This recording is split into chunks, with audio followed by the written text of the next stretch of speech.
Assalamualaikum warahmatullahi wabarakatuh. Saya Robi Amroh Haris Mawardi dari Guru Geografi SMA Tursina IBS Malang.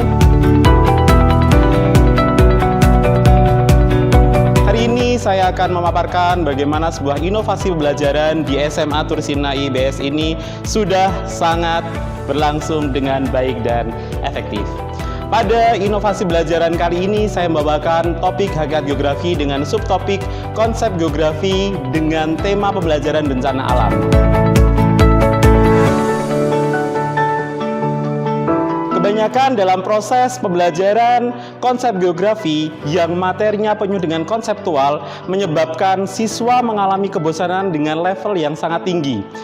Harapan dari setiap pembelajar tentunya tidak hanya pada batasan mendeskripsikan, tapi bagaimana bisa mengaplikasi, bisa menghubungkan, bisa menganalisis, mengevaluasi, bahkan mengkreasi. Tapi pada pokok bahasan konsep geografi, guru hanya terkonsep pada materi yang akan diberikan saja berupa materi material atau hanya konseptual.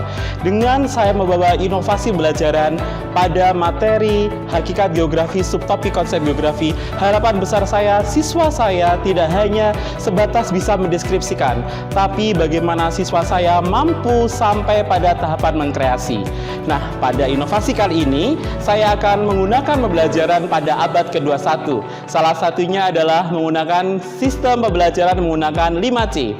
Siswa tidak hanya berpikir secara kognitif saja, tapi bagaimana siswa sudah bisa berpikir tingkat tinggi hingga pada level kreasi.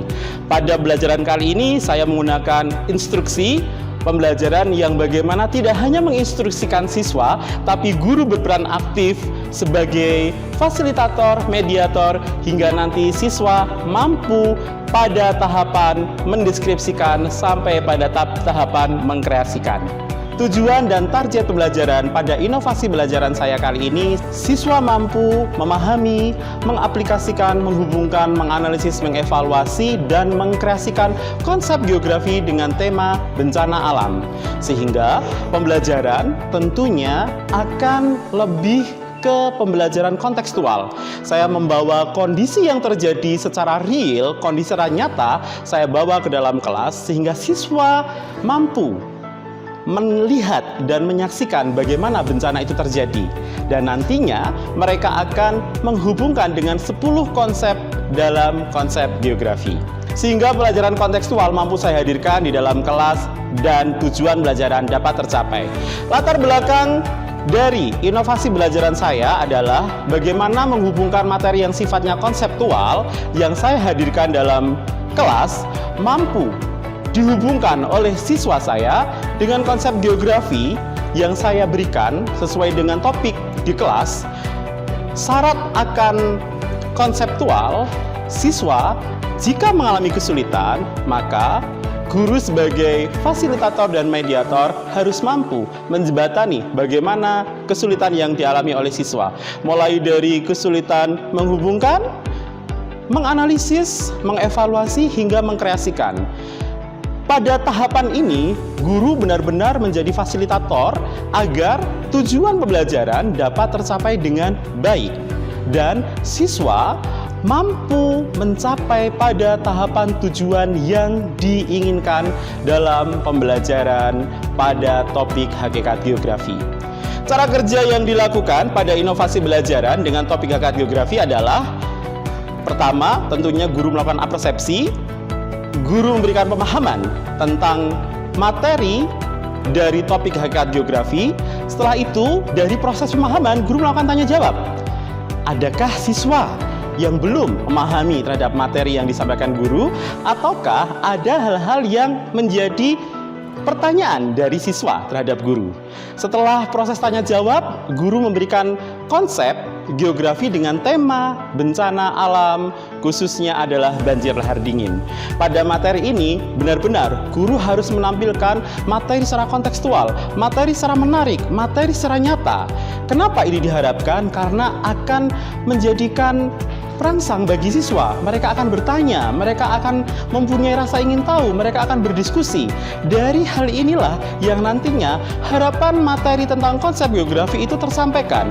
Tidak hanya tersampaikan, tapi bagaimana harapan-harapan yang lain yang diinginkan guru seperti yang disampaikan di awal, mulai dari memahami, menghubungkan, mengkreasi, mengevaluasi, itu dapat tercapai. Lalu setelah hal itu dilakukan, guru akan memberikan literasi. Nah, kita tahu pada kurikulum Merdeka Belajar, literasi ini sangat harus benar-benar digiatkan. Guru memberikan worksheet yang isinya tentang literasi, di mana literasi inilah yang akan diinvestigasi oleh siswa. Siswa melakukan investigasi, tidak hanya investigasi, jika siswa ingin melakukan pemikiran-pemikiran baru, siswa juga bisa melakukan inquiry. Nah, dari hal itu nanti siswa bisa menentukan mana konsep jarak, mana konsep lokasi, mana konsep keterjangkauan, dan mana konsep yang lain. Setelah siswa mampu melakukan investigasi dan inquiry berkaitan dengan konsep geografi, guru akhirnya akan melakukan sebuah evaluasi. Apa yang dilakukan evaluasi pada kali ini? Tentunya tidak hanya evaluasi berupa tanya jawab, tapi guru juga memberikan worksheet kedua. Nah, di worksheet kedua ini tentunya lebih konseptual. Siswa akan menghubungkan dari berbagai fenomena-fenomena alam yang termuat dalam worksheet yang diberikan oleh guru. Pada kali ini, guru tidak pure atau tidak lebih menjadi fasilitator seperti pada sesi sebelumnya, tapi guru akan menjadi motivator. Karena di sini bagaimana antar kelompok akan terjadi sebuah diskusi yang luar biasa, dan guru tentunya akan batasi waktu agar dalam proses evaluasi pada proses worksheet kedua tidak makan waktu yang banyak. Nah, setelah evaluasi dan semua siswa dalam kelompok melakukan aktivitasnya, maka proses selanjutnya semua siswa harus melakukan presentasi. Nah, presentasi di sini akan melihat seberapa kuat dan seberapa mampukah mereka dalam mengeksplor topik konsep geografi yang dihubungkan dengan materi-materi yang ada di luar, atau materi-materi yang sifatnya berkaitan dengan aspek fisik dan aspek sosial geografi. Akhirnya, setelah diskusi, setelah presentasi, guru bisa menilai sampai seberapa jauh siswa yang ada di dalam kelas memahami, bisa melakukan aktivitas menghubungkan, bisa melakukan aktivitas menganalisis, bisa melakukan aktivitas mengevaluasi, hingga bisa melakukan aktivitas kreasi.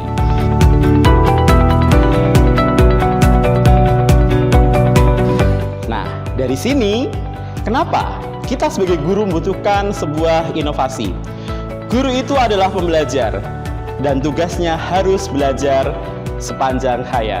Sehingga menjadi guru bukan pada tahapan kemarin saat kita kuliah belajar, tapi saat kita di kelas, saat kita berlangsung pembelajaran adalah sebagai pembelajar. Dan jadilah pembelajar sepanjang hayat.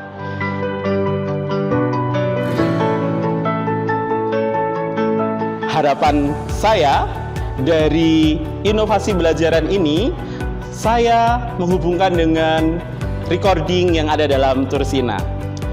Ibu saya adalah seorang guru, berpesan kepada saya saat saya bercita-cita dan ingin menjadi guru.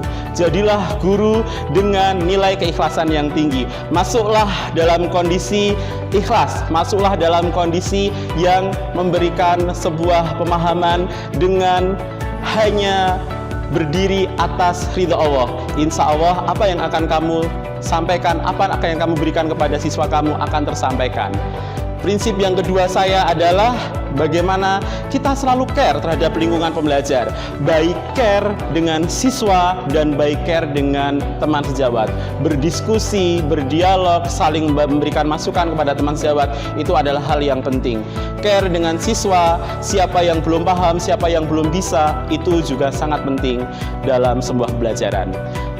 Prinsip saya yang ketiga adalah bagaimana kita bisa open-minded terhadap apa hal yang baru yang kita terima dan apa yang harus kita lakukan dari hal yang baru. Jangan puas terhadap apa yang kita dapatkan sekarang, tapi bagaimana kita selalu terbuka untuk menerima hal yang baru. Dan yang terakhir adalah bagaimana kita bisa memberikan inspirasi baik bagi siswa kita, dan baik bagi lingkungan belajar kita. Karena sejatinya guru adalah inspirasi bagi semua. Demikian inovasi belajaran saya, kurangnya memang dari saya, lebihnya dari Allah semata. Wabillahi taufiq wal hidayah, waridho wal inayah. Assalamualaikum warahmatullahi wabarakatuh.